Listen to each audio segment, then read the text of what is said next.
बहू के राज में तो आज भी सब बिना नाश्ता किए ही चले गए। भाभी आपका बच्चा है, आप ही संभालो, हमसे तो ना संभलता, कहती हुई ननद ने निधि के बेटे प्रिंस को सोफे पर ही लेटा दिया। ये देखकर सासू माँ ने कहा, बहू थोड़ा जल्दी जल्दी काम कर लिया करो, बस धीरे धीरे काम करके टाइम वेस्ट करती रहती हो। पर मम्मी जी, अभी तो मैं खाना बना रही हूँ पापा जी, और इनका टिफिन भी पैक करना है, इन्हें भी दुकान के लिए लेट हो रहा है, अभी तो थोड़ी देर आप ही संभाल लीजिए ना। निधि ने विनती करते हुए कहा, अरे काम की इतनी ही चिंता होती है तो थोड़ी जल्दी उठ जाया कर, हर काम धीरे धीरे करती है, हमारी मदद के लिए तो कोई नहीं होता था, फिर भी दो दो बच्चे पाले हैं हमने, और इन्हें देखो, एक बच्चा नहीं पलता इनसे। सास निधि को सुनाते हुए बोली, अरे उससे नहीं हो रहा है तो तुम टिफिन पैक कर दो। दोनों माँ बेटी सुबह सुबह बस बहू को सुनाने शुरू कर देती हो।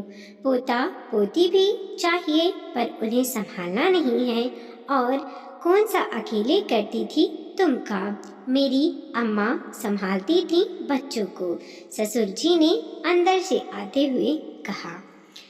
अब अपनी बहू को कुछ कहूँ भी नहीं, चढ़ा लो उसे माथे पर, तुम्हारी अम्मा के साथ मैंने निभाया है, ये मेरा ही जी जानता है, तुम्हारा क्या है, तुम तो बस मुंह हिलाकर बैठ जाते हो।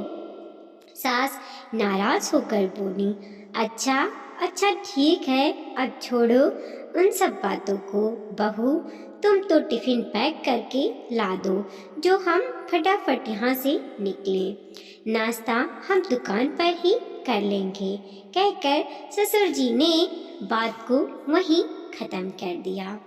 ससुर जी की बात सुनकर निधि फटाफट रसोई में गई और टिफिन पैक करके ले आई, जिसे लेकर ससुर जी और उसके पति महेश घर से रवाना हो गए। लो, बहू के राज में तो अब भी सब बिना नाश्ता किए ही चले गए।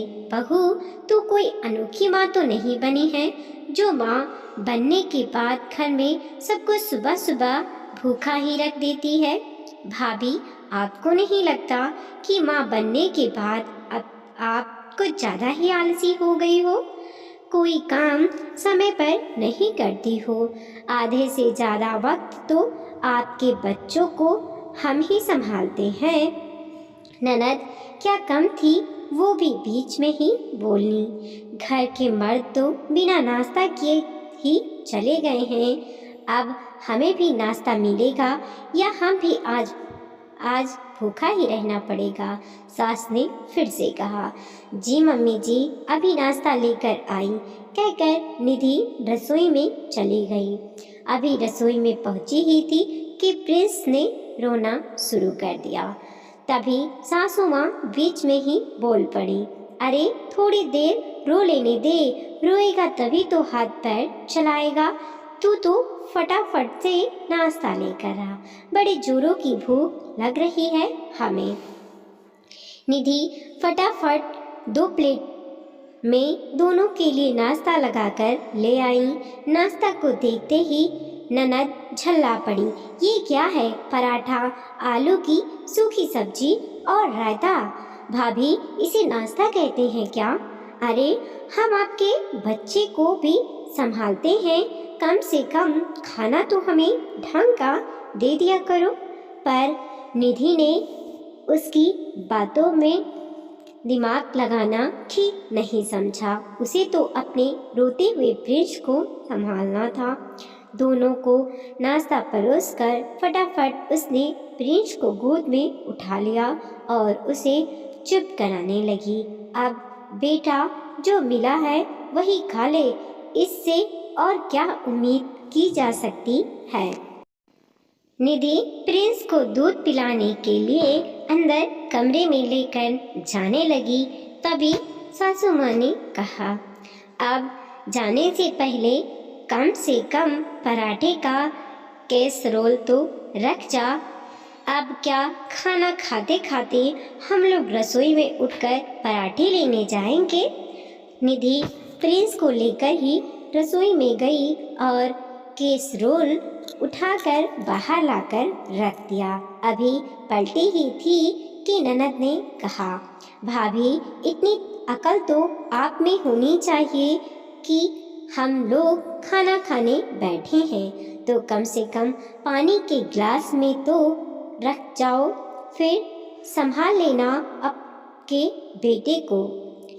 निधि प्रिंस को लेकर रसोई में जाने लगी तो ननद बोली, अब इसे सीने से लगाए हर जगह अपने साथ लेकर घूमोगी क्या? यहीं सोफे पर लिटा दो। दीदी कहीं यह गिर नहीं जाए। अरे हम लोग बैठे हैं ना यहाँ पर, नहीं गिराएंगे तेरे बेटे को, इतना सा भी भरोसा नहीं है क्या हम पर? सास ने कहा। सास की बात सुनकर निधि ने अपने बेटे को वहीं लेटा दिया और अंदर रसोई में 2 गिलास पानी लेने चली गई। अभी गिलास में पानी डाल ही रही थी कि अचानक प्रिंस के गिरने की आवाज़ आई। सुनकर निधि बाहर दौड़ आई। क्या हुआ मम्मी जी, कैसे गिर गया प्रिंस? अरे कैसी गिर गया का क्या मतलब है? कोने पर लेटा कर जाओगी तो गिरेगा, नहीं तो और क्या होगा? ननद ने कहा। एक बच्चा नहीं संभलता तुमसे, फोड़ दिया ना मेरे पोते का सिर।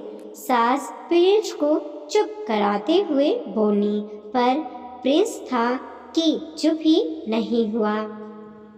अब खड़ी खड़ी देख क्या रही है, ले इसे अपनी गोद में और चुप करा। क्या संभालेगी ये बच्चे और घर को? अच्छी ढीली बहू पल्ले पड़ी है। आखिर निधि ने प्रिंस को गोद में लिया और चुप कराते हुए उसे अपने कमरे में ले गई। कमरे में ले जाकर उसे दूध पिलाकर सुला दिया, पर प्रिंस के सिर पर चोट के कारण निशान पड़ गया। शाम को ससुर जी और महेश घर पर आए तो प्रिंस के सिर पर चोट देखकर बोले, क्या हुआ प्रिंस को? सिर पर चोट कैसे लग गई? और क्या होगा? तुम्हारी कामचोर बहू है ना, उसे एक बच्चा तक तो संभलता नहीं है, इतनी लापरवाह है कि बच्चे को सोफे के कोने पर सुलाकर चली गई। सास ने जवाब दिया, हाँ देखो अभी भी इसे हमें ही संभालना पड़ रहा है। ननद ने कहा। यह सब रसोई में काम करती हुई निधि को भी सुनाई दे रहा था। उसे बुरा भी लग रहा था। एक तो सबका काम कर रही है, बच्चों को भी चोट लग गई और ऊपर से इतना कुछ सुन भी रही है। बहू खाना बन गया है तो फटाफट से सबके लिए खाना लगा दे और फिर संभाल अपने बेटे को, हम भी अब थक गए हैं। निधि ने डोंगे में सब्जी निकालकर और रोटी का कौशल रोल लेकर बाहर टेबल पर लाकर रख दिया। साथ में प्लेट, कटोरी, ग्लास सब कुछ लाकर वहीं रख दिया। ये देखकर सास बोली, ये सब यहाँ लाकर क्यों रख रही है? मम्मी जी मैंने खाना बना दिया है और सारा सामान यहीं लाकर रख दिया है। अब आप लोग अपनी अपनी प्लेट लगाइए और खाना खा लीजिए और उसके बाद अपने अपने जूठे बर्तन रसोई में रख आइए। तब तक मैं प्रिंस को संभाल लूँगी। उसके बाद आप प्रिंस को संभालिए ताकि मैं खाना खाकर रसोई की साफ सफाई कर दूँ। निधि ने कहा, तू हमें काम बता रही है? दिन भर तेरे बेटे को संभालते हैं, वो क्या कम है कि अब तू ये हरकतें करने लग गई है? खाना परोसने में भी जोर आ रहा है, बड़ी कामचोर होती जा रही है तू।